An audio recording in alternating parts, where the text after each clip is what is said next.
I'm in the Bard Graduate Center at the Storybox exhibition with Aaron Glass, the curator of the exhibition, looking at a ceremonial belt. This belt, made in the late 19th century by a Kwakwaka'wakw artist, people who are formerly known as Kwakwaka'wakw, was worn ceremonially in dance or in potlatch ceremonies. The potlatch was an extremely important complex of ceremonies that is central to life in the Northwest Coast. Just the wearing of belts like this would have signaled the privileges that the dancer would have inherited from either their parents or through marriage exchange. Both the two serpent heads and the human head are signaled by these spiraling horns on the top of their heads, common on Sisyulf motifs. Now, the Sisyulf is a two-headed sea monster. In stories of the Sisyulf, contact with its blood would turn a person to stone. One of the contexts in which you see Sisyulf motifs danced are in the Hawinalalth, a warrior's dance. For warriors, the fact that the Sisyulf turns you to stone protects the warrior from arrows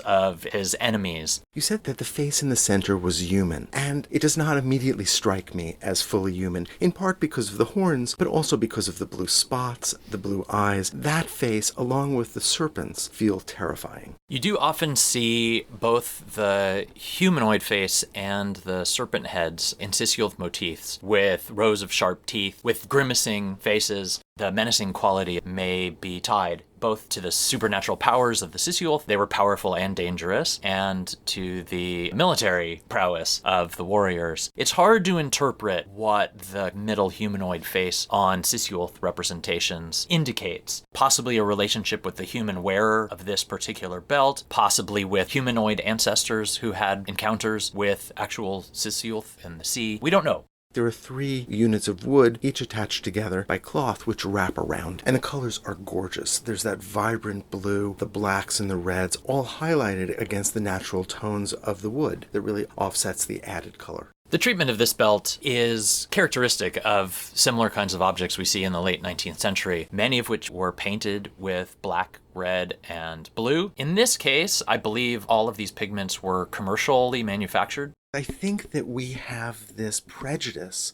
to want pre-industrial when we look at Native American art. But of course, Native American art, like every other people's art, is transformed and evolves constantly. The belt is surrounded by a small black and white photograph. This photograph was published in 1897 in Franz Boas's groundbreaking ethnographic volume, The Social Organization and Secret Societies of the Kwakwaka'wakw Indians. The Storybox exhibition is the story of that book and the work that Franz Boas did with his indigenous collaborator, George Hunt, to write that book. In the book, we see what's captioned as a dance of the chief of the Hanatlino clan. We now know that this man's name was Gwayuthlalas. This dance occurred in 1893 at the Chicago World's Fair. And that's quite a distance from where this man lived. He lived in Fort Rupert, which is on Vancouver Island in British Columbia in Canada. But here he is displaying this ceremonial bow. And behind that, in the photograph, you can see the belt, but you don't see the context in which this was photographed. It looks as if this man is standing on a hill with the sky in back of him. The original photograph showed the immediate context. We clearly see Gwayuthlalas performing in front of his Kwakwaka'wakw compatriots, in front of the Leather and Shoe Trades building at the Chicago World's Fair. Gwayuthlalas was one member of about 20 Kwakwaka'wakw who were hired to perform at the Chicago World's Fair by Franz Boas. Boas in turn hired his collaborator, George Hunt. Hunt assembled the troupe, primarily from his own family and social contacts in and around Fort Rupert. The troupe members were paid to be at the fair. They demonstrated dances, sang songs, made crafts, which they sold to fairgoers. They lived on the fairgrounds for about 7 months. And while they were there, they worked closely with both Franz Boas and George Hunt to record a lot of their traditional culture. That seems so deeply uncomfortable to me. I hope we would never do such a thing again. That is, put people on display as if they were objects. One of the things our exhibition raises is how much agency did they have in their exhibition. We know they were paid, they went voluntarily, but at that time, the potlatch and the ceremonial dances that they were doing at the fair were outlawed in Canada as part of the Canadian government's prohibition of the potlatch and part of federal efforts to assimilate Indigenous peoples into modern Canadian society. Imagine having the central features of your culture outlawed. By the end of the 19th century, when this group of 20 Kwakwaka'wakw decided to live at the Chicago World's Fair for 1893, the potlatch ban had already been in effect for over a decade, and people were starting to be arrested for participating in dances and ceremonies. So performing in the United States, where the potlatch was not illegal, could be seen as a form of resistance. They found ways to do it despite the prohibition, and making artwork and performing dances at the Chicago World's Fair was one of those strategies. By 1951, when the potlatch ban was dropped, the Kwakwaka'wakw were among the first First Nations of the Northwest Coast to bring the potlatch back out into the public.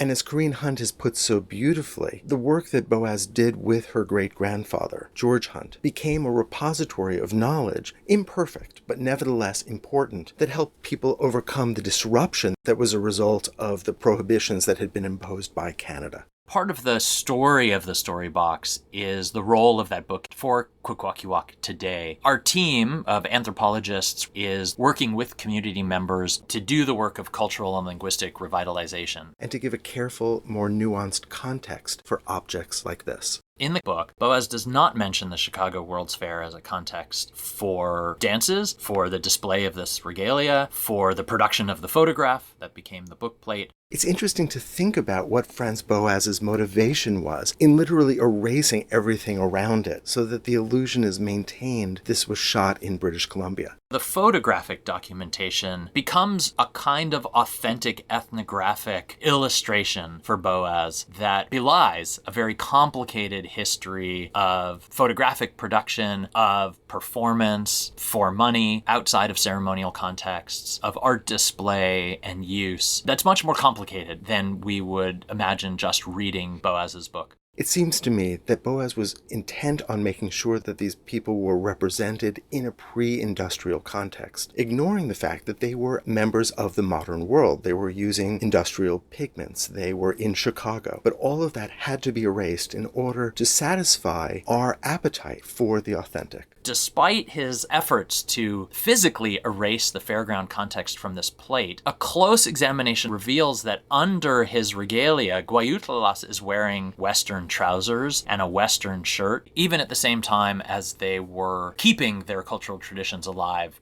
First Nations in the Northwest had come into contact with Europeans centuries before. The Russians and the British had made contact as early as the late 18th century. But what this really reveals is how fragile the illusions that we try to maintain really are.